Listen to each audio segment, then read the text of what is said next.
रखेंगे इस पर? देखिए, लेनी पिछले कई सालों से वहाँ पर है और सरकार का फंड लगा हुआ है। मैं जब खासदार था तो जितना भी डेवलपमेंट के काम वहाँ पे हुए हैं, लाखों रुपया हमने खासदार फंड का लगाए। तो ऐसा नहीं है किसी भी जगह के ऊपर आप जाके अपना पैसा लगा सकते हैं। प्रशासन से आपको एनओसी लेना पड़ता है। जब सरकार ने, प्रशासन ने एनओसी दिया, उसके बाद हमने पूरा लाखों रुपए का फंड लगाकर वहां पर जितने भी ब्यूटिफिकेशन के काम हुए हैं वो किए हैं। और फिर अचानक एक दिन ये कहा जाता है कि नहीं, ये बुद्ध लेनी इलीगल है, इसको हटा दिया जाना चाहिए करके। कहीं ना कहीं हमें ऐसा लगता है इसके अंदर से राजनीति की एक बू आ रही है। आप देख रहे होंगे पिछले कुछ सालों के अंदर दो समाजों को विशेष तौर के ऊपर टारगेट किया जा रहा है। एक तो मुसलमानों के धार्मिक स्थलों के ऊपर, मस्जिदों के ऊपर, दरगाहों के ऊपर, और दूसरा जो है वो बुद्धिस्ट समाज, दलितों के जितने भी रिलीजियस प्लेसेस हैं उनको निशाना बनाया जा रहा है। तो इसके पीछे कहीं ना कहीं उनकी घटिया राजनीति है।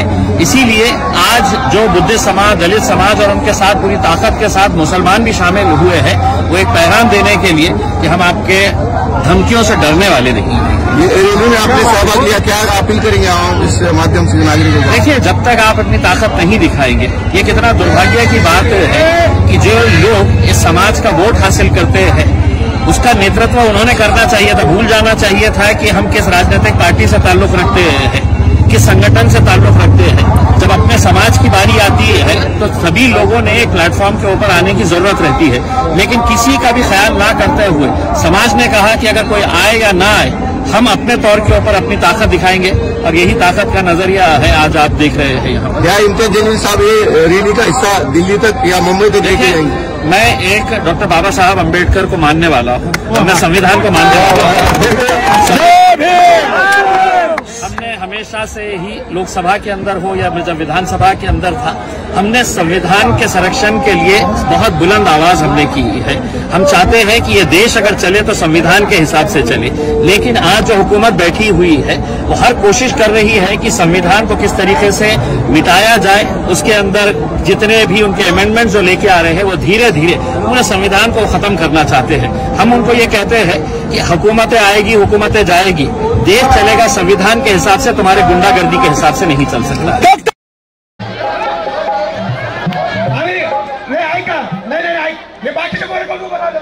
तुम्हाला खाली घेतलं ना आम्ही, तुम्ही खाली आले भैया, खाली खाली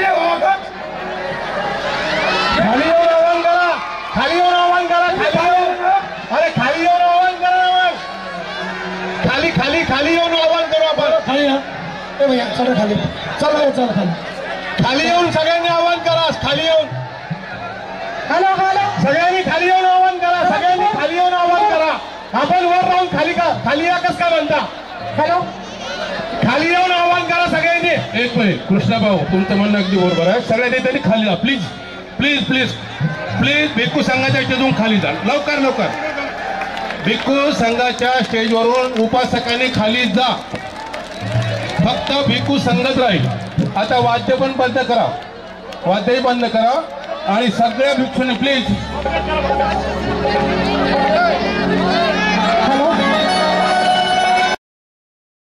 औरंगाबाद शहराचे डीसीपी नितीन बगाडे साहेब यांना शासनाच्या वतीने ऐका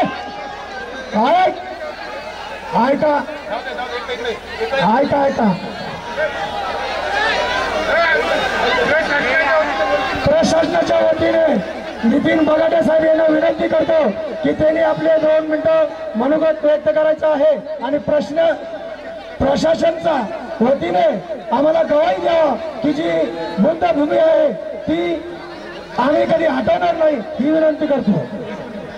एक मिनिट ऐका, पोलीस प्रशासनाने आणि राज्य सरकारने आपल्या मोर्चाची गंभीर दखल घेतलेली आहे, म्हणून प्रशासनाचे प्रतिनिधी म्हणून डीसीपी नितीन बगाटे साहेब आपलं निवेदन स्वीकारण्यासाठी या ठिकाणी आलेले आहेत आणि ते प्रशासनाच्या वतीने मनोगत व्यक्त करतील। जोरात टाळ्या वाजवा, जोरात टाळ्या। डॉक्टर बाबासाहेब आंबेडकरांचा, भगवान बुद्धाचा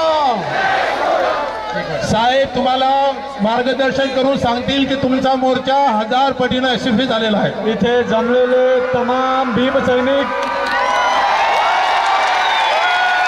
मी डीसीपी नितीन बगाटे आपल्या सर्वांना माझा क्रांतिकारी जय भीम। प्रशासनातर्फे मी भंतेजींचा खूप खूप आभारी आहे।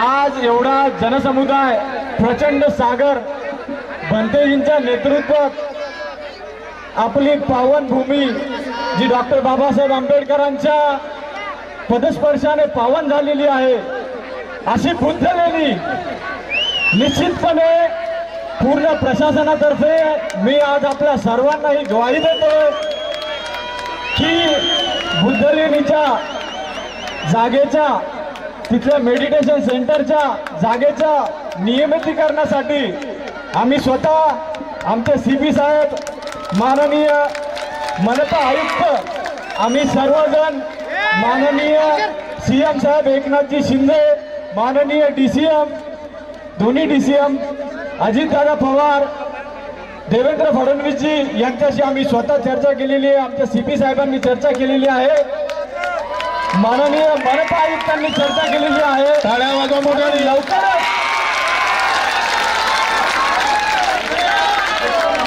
लवकरच बुद्धलेणीच्या पायथ्याशी असलेल्या आपल्या मेडिटेशन सेंटरला बुद्ध विहाराला जास्तीत जास्त जागेचे नियमितीकरण कसे करून देण्यात येईल त्याच्या संबंधी आम्ही प्रयत्न करत आहोत आणि ते आपल्या सर्वांच्या आशीर्वादाने निश्चितपणे यशस्वी होतील। बगाडे साहेब एक मिनिट, आम्ही गेल्या 4-5 वर्षापासून हर्सुल टी पॉइंटला त्या बुद्धाची मूर्ती बसवण्याची विनंती करत आहोत। बगाडे साहेब या मूर्तीला सुद्धा विरोध करणार नाही अशी माझी विनंती आहे। निश्चितपणे मी आपल्या सर्वांना इथे ग्वाही देतो। माझ्या माता इथे काहीतरी मागणी करत आहेत, त्यांची मागणी पूर्णपणे जी काय आहे ती मागणी आम्ही मान्य करत आहोत आणि त्या मागणीनुसार पोलीस प्रशासन आपल्या पाठीशी आहे, प्रशासन आपल्या पाठीशी आहे। हर्सुल पॉइंटवर बुद्धाची मूर्ती, हर्सुल टी पॉइंटवर बुद्धाची मूर्ती, हर्सुल टी पॉइंटवर बुद्धाची मूर्ती।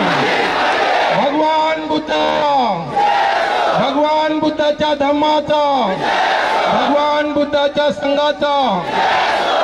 तर साहेब आमचे हे निवेदन आहे, आमचं निवेदन सरकारपर्यंत तुमच्या मार्फत पोहोचू द्या आणि स्वतः आपले सीएम साहेब डीसीएम साहेब यांच्याशी बोलून आपल्या मागण्या त्यांच्यापर्यंत पोहोचवणार आहे आणि लवकरात लवकर आम्ही त्याचे पूर्तता करून घेणार आहे अशी ग्वाही देतो मी आपल्या सर्वांना इथे आज। आता मी माझे 2 शब्द संपवतो, पुढे भंतेजी बोलतील। जय हिंद, जय महाराष्ट्र, जय भीम।